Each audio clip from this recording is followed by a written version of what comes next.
એના પછીનો આપણે બીજો પ્રશ્ન લઈએ તો છે રફીકભાઈ ઠાકોર, બે પ્લાન કેસ 1988નો છે તો શું સુધારી શકાય? એમનો એક જ સિંગલ લાઇનનો પ્રશ્ન છે, એવો છે કે ભાઈ 1988થી એમને બે પ્લાન છે સોસાયટીના એ છે, તો એમાં કોઈ સુધારો કરવો હોય તો આજની તારીખે શક્ય છે કે નહીં? તો સૌપ્રથમ તો રફીકભાઈ ઠાકોર, તમે જે પ્રશ્ન તમારો મૂક્યો છે કાયદાની વાતોના મંચ ઉપર, એ બદલ તમારો ખૂબ ખૂબ આભાર. અને આપનું આ જે પ્રશ્ન છે એ નગર યોજના એટલે કે ટાઉન પ્લાનિંગ અને જમીન મહેસૂલ કાયદા સંદર્ભે એમનો અત્યંત મહત્ત્વનો પ્રશ્ન છે.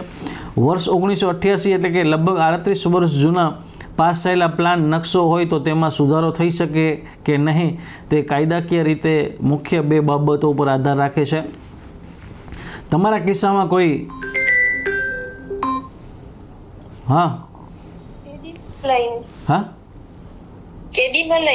માં સવાય નવે આસપાસ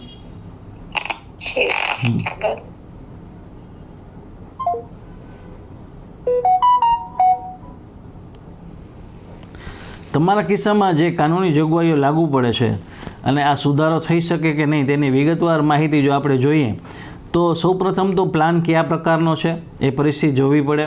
મુખ્ય બે પરિસ્થિતિ હોય છે. જો તે મકાન બાંધકામ મંજૂરીનો પ્લાન એટલે કે બિલ્ડિંગ પરમિશન પ્લાન હોય તો 1988નો પ્લાન મ્યુનિસિપલ કોર્પોરેશન જવાબદાર સત્તામંડળ કે ઓરડા રૂડા વગેરે અથવા ગ્રામ પંચાયત દ્વારા મકાન બાંધવા માટે મંજૂર થયેલ નકશો હોય. બીજું, સુધારો રિવાઇઝ થઈ શકે. સામાન્ય રીતે બાંધકામ મંજૂરીના પ્લાનની એક ચોક્કસ સમય મર્યાદા હોય છે, જેમ કે 1 થી 3 વર્ષની જનરલી આવી સમય મર્યાદા હોય છે, જે દરમિયાન બાંધકામ પૂરું કરવાનું હોય છે. 38 વર્ષ પછી તે જૂના પ્લાનમાં સીધો સુધારો કરવો ટેકનિકલ રીતે શક્ય નથી. નવો રિવાઇઝ પ્લાન જો તમારે તમારી તે જગ્યા પર હવે નવું બાંધકામ કરવું હોય અથવા જૂના બાંધકામમાં ફેરફાર કરવો હોય તો વર્તમાન સમયના GDCR એટલે કે જનરલ ડેવલપમેન્ટ કંટ્રોલ રેગ્યુલેશન્સ જે હોય છે એના નિયમો અને નવી જંત્રી મુજબ રજિસ્ટર આર્કિટેક્ટ કે એન્જિનિયર પાસે નવો રિવાઇઝ પ્લાન છે એ તમારે પ્લાન તૈયાર કરાવવો પડે અને સત્તામંડળની મંજૂરીમાં મૂકવો પડે.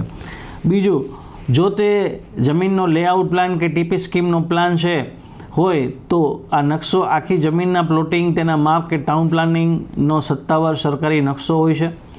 ભૂલ સુધારણા એમાં કરેક્શન ઓફ સર્કલ એરર, જો તે સમયે સરકારી ચોપડે કે નકશામાં માત્ર કોઈ ટેકનિકલ ભૂલ, ક્લાર્કની ભૂલ, ક્ષેત્રફળની ગણતરીમાં ભૂલ કે સીમાડા ભૂલ રહી ગઈ હોય તો જમીન મહેસૂલ કાયદાની જોગવાઈઓ હેઠળ જિલ્લા કલેક્ટરશ્રીને અથવા સિટી સર્વે સુપ્રિન્ટેન્ડન્ટને રેકર્ડ સુધારણા કરેક્શનની તમે કાયદેસર અરજી કરી શકો છો.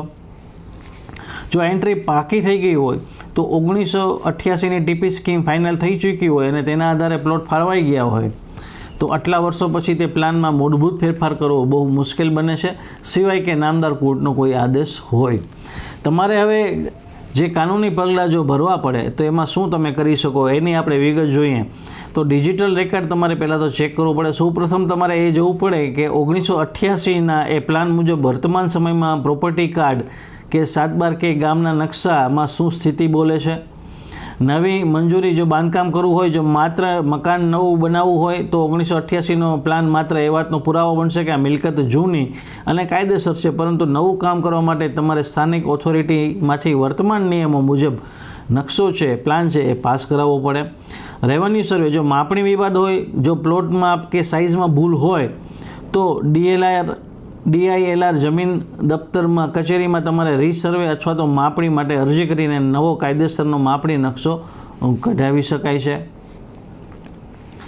હવે તમારા માટે જેને કહેવાય કે જે ખાસ સવાલ છે કે ભાઈ 1988નો પ્લાન જો મકાન બાંધકામની મંજૂરીનો છે કે જમીન પ્લોટિંગનો લેઆઉટનો છે અને તે વાસ્તવમાં તેમાં સુધારો કરવો કે જેના નામ, માપ કે બાંધકામ કરવા માગો છો, જો તમે આ વિગત જણાવશો તો અમે તમને વધુ ચોક્કસ માહિતી આપી શકશું. તમારો માત્ર એક જ લાઇનનો પ્રશ્ન હતો, બીજી કોઈ વિશેષ એમાં તમે વિગતવાર માહિતી નહોતી આપી, એટલે તમારા પ્રશ્નો ઉપરથી અમે જે સમજી શક્યા છે એના આધારે આ પ્રશ્નનો જવાબ આપવાનો અમે પ્રયાસ કર્યો છે. હું આશા રાખું છું કે રફીકભાઈ ઠાકોરને આ જવાબથી સંતોષ થયો હશે.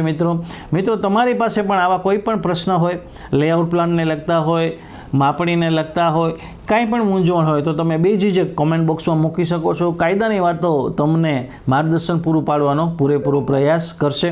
આપણી હર હંમેશ એ પ્રયત્ન રહે છે કે કોઈ પણ પ્રશ્ન આવે, તમામ પ્રશ્નો કોમેન્ટમાં જે આવે છે એના આપણે જવાબ આપવાનો પ્રયત્ન કરીએ છીએ. શરત ચોકસી જો કોઈ પ્રશ્ન રહી જતા હોય તો એ બીજા વિડીયોમાં પણ તમે પ્રશ્ન રિપીટ કરો તો તાત્કાલિક એનો જવાબ મળી રહે છે મિત્રો.